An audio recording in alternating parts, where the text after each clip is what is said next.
आपको क्या ऐसी मजबूरी है कि 50 फीट या 50 मीटर भी आप पालकी से उतरना नहीं चाहते? आप कानून तोड़ेंगे तो आपको समाज ये सरकार तोड़ेगी। अरे भाई, विवाह हुआ नहीं, पति लिखने पे रोक लगाने की बात कैसे आ जाएगी? जब आपका अभिषेक ही नहीं हुआ, आप किस बात का अपमान हुआ? आप 2 नंबर पुल को तोड़ रहे हैं, आपके बटुक पुलिस की कॉलर पे हाथ डाल रहे हैं, मारपीट झगड़ा कर रहे हैं और आप रथ पर बैठ करके कह रहे हो कि आगे बढ़ो आगे बढ़ो। तुम्हें ही चुल ऐसी क्यों मची है भाई, मेला खराब करने की? यहाँ पे भगदड़ मचवाने की चुल्ल क्यों मची है? जब आत्माभिमान पर चोट की जाती है तो आदमी तिलमिला जाता है। इसलिए अपने स्वाभिमान की रक्षा को आप अहम से मत जोड़िए, ये ठीक नहीं होगा, न्याय नहीं होगा। हम नरम किसी के ऊपर नहीं रहते हैं और गरम भी किसी के ऊपर नहीं रहते हैं। पर आपका कहना है कि आपको स्नान नहीं करने दिया गया, ये आपका कंटेंशन है कि भाई ये मेरा अपमान हो गया है जिसकी वजह से आप यहाँ पर बैठे हैं। लेकिन शाही स्नान में तो पालकी से जाने की बात होती है, यहाँ पर तो ये तो शाही स्नान भी नहीं है, ये तो माघ मेला है। पुलिस कह रही है 50 मीटर की दूरी पर आप पैदल चले जाइए, आप कहते नहीं हम पैदल नहीं जाएंगे, हम तो पालकी में ही जाएंगे। मतलब पुलिस ही तो पुलिस का काम करेगी ना, वही उसने रिक्वेस्ट किया आपसे, ये अपमान कैसे हो गया? इसके बाद मैं आ रही हूं आपके पास, आचार्य जितेंद्र आनंद जी। देखिए, कहने में एक्सेंट में बात होती है। रंजना जी, आप तो भाषा की पंडित हैं, आप जानती हैं कि किसी वाक्य को किस ढंग से उच्चारण किया जाए तो उसका क्या अर्थ हो जाता है। उनके कहने में जो तरीका था वो अपमानजनक तरीका था, इसीलिए हमको लगा कि हमारा अपमान करना चाहते हैं और बहाना दूसरी चीजों का ले रहे हैं। लेकिन बाकी साधु संत तो पैदल ही चलकर जा रहे थे ना। मैं इसका जवाब आपसे लेती हूँ। जितेंद्र आनंद जी, आचार्य जी आपके पास आ रही हूँ। वो कह रहे कि मेरा अपमान किया गया है, जिस तरह से मेरे साथ व्यवहार हुआ है ये उनका अपमान किया गया है। आचार्य जी, इसमें क्या गलत है? वो कह रहे हैं कि भाई गलत व्यवहार हुआ पुलिस की तरफ से। दीदी, पालकी पर तो स्नान के लिए आज तक जब से माघ मेला कुंभ लग रहा है कोई परंपरा ही नहीं रही है। और माघ मेला में तो कोई शाही स्नान की परंपरा नहीं है।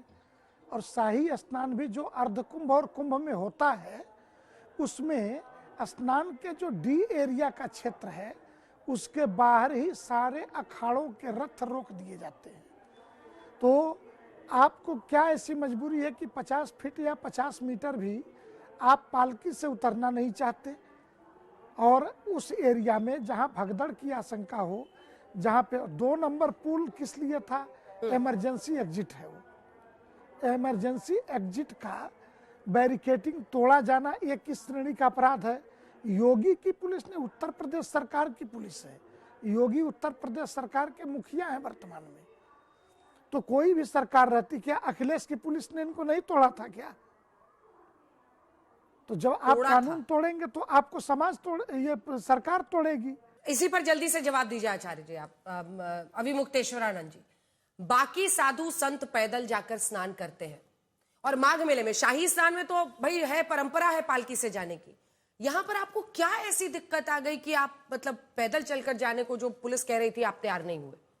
पैदल जाके स्नान करने में क्या दिक्कत है? पैदल ही जाते, हम भी पैदल ही जाते। हम तो अपनी पालकी थोड़े गंगा जी में लेके जाते। भाई पालकी से जहाँ तक जाना था वहां तक जाते, उसके बाद हम भी पैदल ही जाते। ऐसी क्या बात है? गए क्यों नहीं? तो फिर आपने इसको हमारे विवेक को बोलिए क्यों स्वीकार नहीं किया गया? क्या हमारा कोई विवेक नहीं है? गंगा जी जाने का हमारा कोई विवेक नहीं है? हमारे विवेक पर शक क्यों किया गया? हम भी तो विवेक संपन्न व्यक्ति हैं। अगर मैं गलत हूं तो सही कीजिएगा। आपके साथ 200 समर्थक भी थे, तस्वीरें भी हम दिखा रहे हैं। पुलिस को लगा कि पैदल जाना चाहिए। पुलिस के विवेक पर भरोसा होगा या नहीं होगा? एडमिनिस्ट्रेशन और ये सब तो पुलिस और प्रशासन ही करेगा ना। वो कोई, आप बार बार कहते हैं कि पुलिस वाले थोड़ी तय करेंगे ना, कोर्ट तय करेगा, शंकराचार्य तय करेंगे, शंकराचार्य नहीं है। अब पुलिस प्रशासन का काम भी तो पुलिस ही करेगी ना, कि आप और वो करने लगेंगे। ऐसा है कि आपको बिल्कुल जानकारी होगी, आप बहुत अनुभवी पत्रकार हैं और आपने स्वयं भी यहाँ पर आकर के कवर किया है। जी, घटनाओं को देखा है। स्नान के समय यहाँ पर आप आकर के खड़े होकर के देखें ना, तो यहाँ पर झुंड के झुंड लोग आते हैं। एक गांव के लोग एक साथ रहना चाहते हैं, एक बड़े परिवार के लोग एक साथ रहना चाहते हैं, एक संस्था के जितने सारे पदाधिकारी होते हैं सब एक साथ रहना चाहते हैं। तो यहाँ झुंड के झुंड ही लोग आते हैं और वो झुंड में आराम से स्नान करते हैं और चले जाते हैं। दिन में सैकड़ों झुंड, आप जो करोड़ों की संख्या बता रहे हैं उसमें हजारों झुंड होंगे जो झुंड ही जाए होंगे और झुंड ही स्नान करके गए होंगे, लेकिन किसी को कोई तकलीफ नहीं होती है। तो हमारे साथ अगर 10-20-50 लोग थे तो उससे कौन सी समस्या उत्पन्न हो जा रही थी? सब झुंड में ही जाते हैं, सब अपनी अपनी पहचान कायम करके जाते हैं लोग। लोटा, डंडे में लोटा ऊपर उठा लेते हैं, उसी को देखते देखते पूरा झुंड चला जाता है। ये इसी का जवाब दीजिए ना, जो वो कह रहे कि झुंड के झुंड जाते हैं। इसीलिए आचार्य जितेंद्रानंद जी आप बोलिए, वो कह रहे हैं कि भाई मुझे ही टारगेट किया जाता है, मुझे जानबूझकर टारगेट किया है, और यही मुद्दा विपक्ष उठा रहा है। अखिलेश यादव से लेकर कांग्रेस पार्टी सब कह रहे हैं कि जानबूझकर इनका अपमान किया जाता है। ये वो राजनीतिक दल हैं जो मोदी और योगी के विरोध में अंधे होके देशद्रोह की सीमा तक जा सकते हैं। तो अगर इस मुद्दे पर एक मुहरा उन्होंने धर्म क्षेत्र में सेट कर लिया, और वो भी इतिहास की लंबी परंपरा है ये कांग्रेस समर्थित होने का, और सारी मीडिया के पास भी इसकी सूचना है आपके यहाँ पर कि वो लगातार प्रियंका गांधी से और अखिलेश यादव से वार्ता कर रहे हैं, अपनी एक एक रणनीति कह लीजिए राजनीति की। अच्छा, बिहार में कौन सी घटना घट गई थी? 243 सीटों पर चुनाव लड़ाने के लिए गए थे कैंडिडेट लेकर के।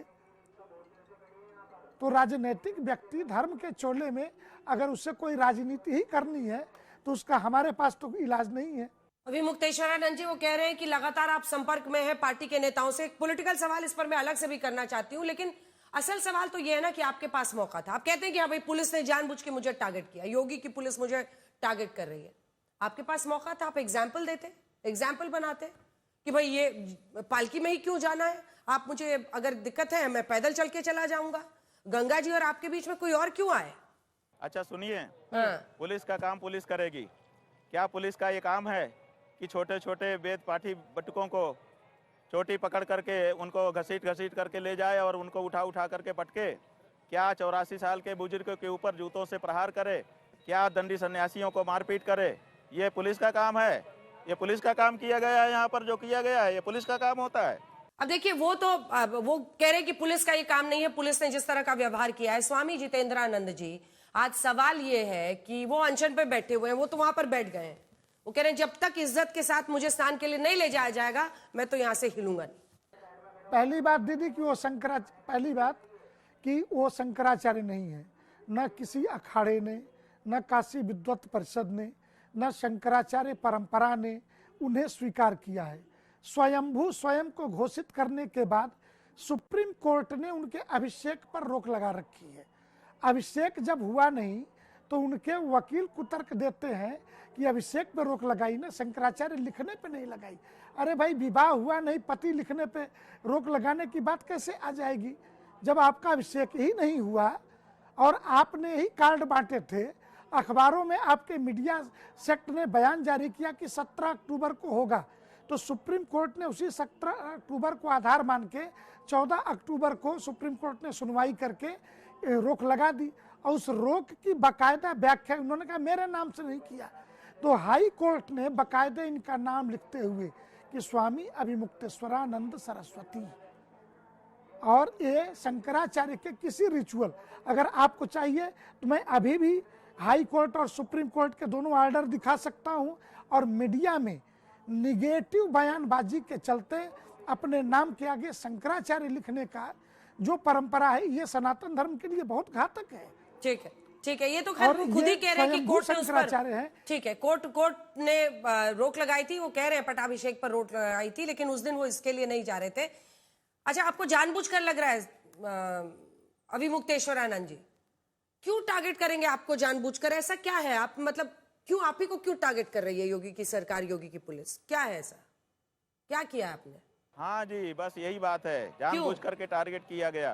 क्यों? और क्योंकि हम गौरक्षा की बात उठा रहे हैं, गौरक्षा के लिए आवाज दृढ़ता से उठाते चले जा रहे हैं, और केंद्र और प्रदेश की सरकारें जो भाजपा शासित हैं वो गौरक्षा करना नहीं चाहती हैं, इसीलिए उनको हमारी आवाज से समस्या हो रही है और इसीलिए वो हमको लक्ष्य कर रहे हैं।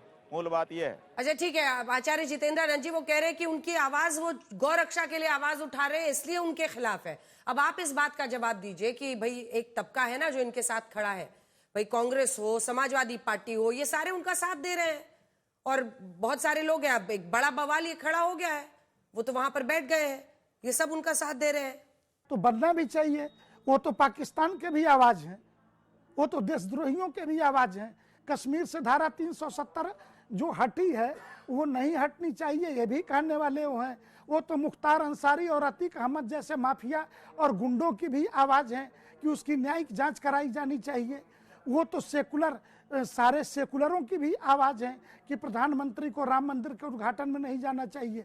हाँ, राम जन्मभूमि के नाम पर उन्होंने सोना इकट्ठा किया, जो सुप्रीम कोर्ट का आदेश क्या है, गवर्नमेंट ऑफ इंडिया को क्या आदेश है राम जन्मभूमि के संदर्भ में संविधान बेंच के सर्वसम्मत फैसले का, कि भारत सरकार का गृह मंत्रालय एक ट्रस्ट बनाए, वो ट्रस्ट मंदिर का निर्माण करेगा। आपने पहले से अपने रामालय ट्रस्ट में सोना इकट्ठा करना शुरू कर दिया, समाज को कभी हिसाब दिया, सार्वजनिक कोई प्रेस करके बताया कितना सोना लिया था? जब एनएसए लगाने की धमकी सरकारों ने दी तब इन्होंने ये वसूली बंद की।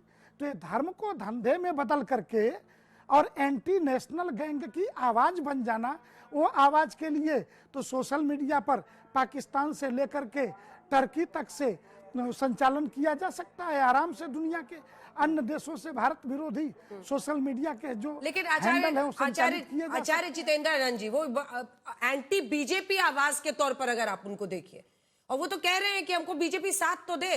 बीजेपी वाले कहें कि हाँ भाई गलत हुआ, एक वहां पर जा रहे थे अगर स्वामी अभी मुक्तेश्वरानंद जी, तो जाने देते उनको स्नान करने पालकी में, वो कह रहे बीजेपी साथ दे क्या? अच्छा एक बात बताइए, हाँ। अच्छा अब किस बात का अपमान हुआ? आप 2 नंबर पुल को तोड़ रहे हैं, आपके बटुक पुलिस की कॉलर पे हाथ डाल रहे हैं, मारपीट झगड़ा कर रहे हैं, और आप रथ पर बैठ करके कह रहे हो कि आगे बढ़ो आगे बढ़ो, और कह रहे हो कि अपमान हुआ है। कौन? यहाँ पुरी के शंकराचार्य जी भी हैं, सुमेरु पीठ के शंकराचार्य नरेंद्रानंद जी भी हैं, सभी अखाड़ों कई जगतगुरु यहाँ पे हैं, सभी चुपचाप नहाने गए, पैदल गए, नहा करके चले आए, किसी ने किसी को रोका टोका। शाही स्नान अर्धकुंभ और कुंभ में होता है। माघ मेले में आज तक कोई रथ और हाथी घोड़ा पालकी लेकर के नहीं गया नहाने। तुम्हें ही चुल्ल ऐसी क्यों मची है भाई मेला खराब करने की? यहाँ पे भगदड़ मचवाने की चुल्ल क्यों मची है? सीधी सीधी सी बात है, आप राजनीतिक दलों के हथियार हो, एंटी मोदी, एंटी योगी, सुबह से शाम तक। अब कहते हो कि योगी सन्यासी नहीं है, ये भी सर्टिफिकेट बांटने का काम अपने हाथ में ले रखा है।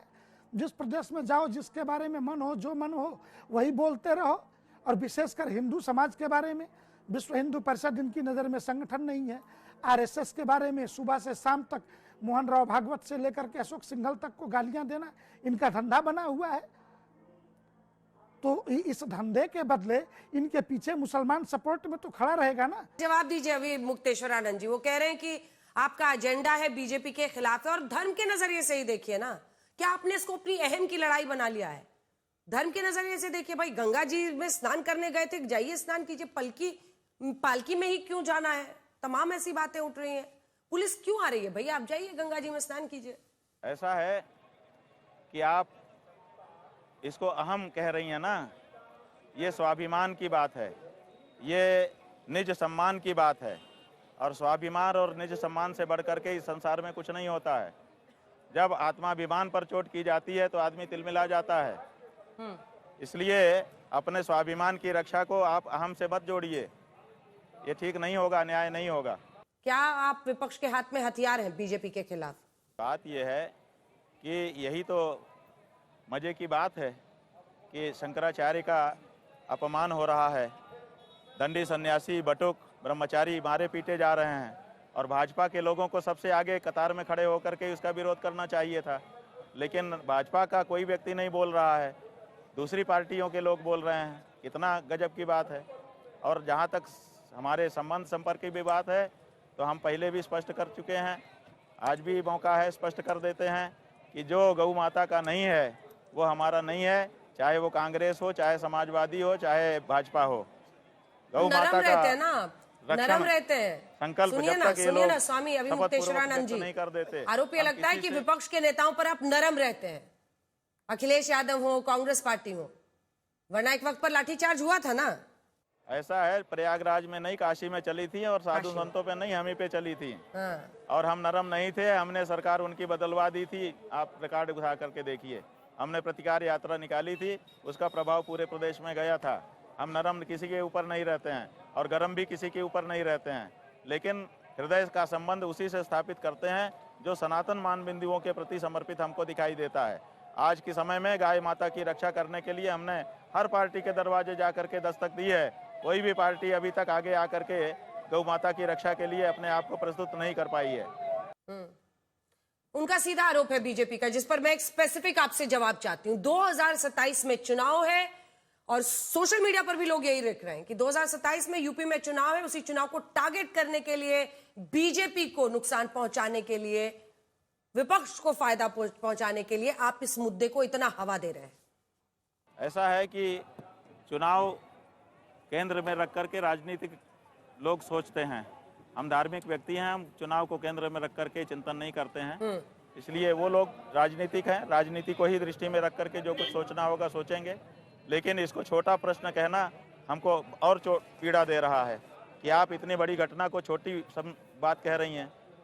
भारतीय जनता पार्टी के शासन में, योगी आदित्यनाथ के शासन में, जब संगम पर मौनी अमावस्या के पावन दिन में सन्यासियों को, बटकों को और सन्यासियों को और सन्यासिनियों को पीटा जाता है, उनको अपमानित किया जाता है। योगी जी आपको अभी सुन रहे हो, योगी जी अभी आपको सुन रहे हो, क्या कहना चाहेंगे आप उनसे, क्या कहिएगा? उनको कहना चाहेंगे कि या तो आपने इनको कहा है कि ये सब करो, और या तो आपको खुश करने के लिए सब लोग कर रहे हैं। ऐसे में घाटा किसका हो रहा है? घाटा आप ही का हो रहा है। अगर आपने कहा है तो गलत लोगों को कहा है, ये लोग सही ढंग से आपका ये बात को क्रियान्वित नहीं कर पा रहे हैं। और अगर ये आपको खुश करने के लिए कर रहे हैं और इनके इन सब किए से आप खुश हो रहे हैं, तो इससे आपको भविष्य में घाटा होगा। ऐसा मत करवाइए, आप सही काम करिए, ये हम उनसे कहना चाहेंगे। पर योगी जी कह रहे हैं कि आप योगी जी के खिलाफ आपका एजेंडा है। योगी जी भी तो संत ही थे ना। खबरदार, वो इस समय नेता हैं और मुख्यमंत्री हैं उत्तर प्रदेश के। संत जो है वो धर्म की शपथ लेता है, और जो मुख्यमंत्री और दूसरे मंत्री होते हैं, राजनेता होते हैं, वो धर्मनिरपेक्षता की शपथ लेते हैं। तो जो धर्मनिरपेक्षता की शपथ ले चुका है वो इस समय संत नहीं, वो इस समय मुख्यमंत्री ही है। चलिए, वो कह रहे हैं कि संत नहीं है वो, अब नेता है वो। ये रूठना मनाना जो चल रहा है उनके साथ, मतलब ये लग रहा है कि हमेशा होता है कुछ कुछ दिनों पर। स्वामी जितेंद्रानंद जी, कुछ सजेशन दीजिए।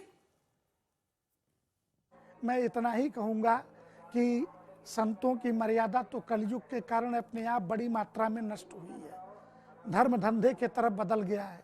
लेकिन कुछ संत ऐसे बचे हैं, हालांकि भगवान राम के समय से ही काल नेमी जिमि रावण राहु, तभी से ये सारी चीजें चलती रही हैं छद्म वेश में, इस तरीके की हरकतों का। लेकिन कुछ संत ऐसे हैं जो तीर्थराज प्रयाग की पवित्र भूमि पर तप करने आते हैं, कल्पवास करते हैं, 2 समय नहाते हैं, 1 समय खाते हैं, भगवान का कीर्तन करते हैं। यहाँ तो इस धरती पर तो राजनीति न करो। नहीं तो मैं इतना ही कहूँगा आपके चैनल के माध्यम से हाथ जोड़ के कि तीर्थराज की धरती पर जो तपा, जो इस तरीके की अधार्मिक गतिविधियां किया, कभी नरेंद्र गिरी भी इसी तरीके से यहाँ तपे हुए थे, उनके चेले आनंद गिरी भी तपे हुए थे, एक दुनिया से गए, एक जेल में है। तो ऐसा पाप तीर्थराज की पवित्र भूमि पर न करें लोग, यही हम सलाह देना चाहेंगे।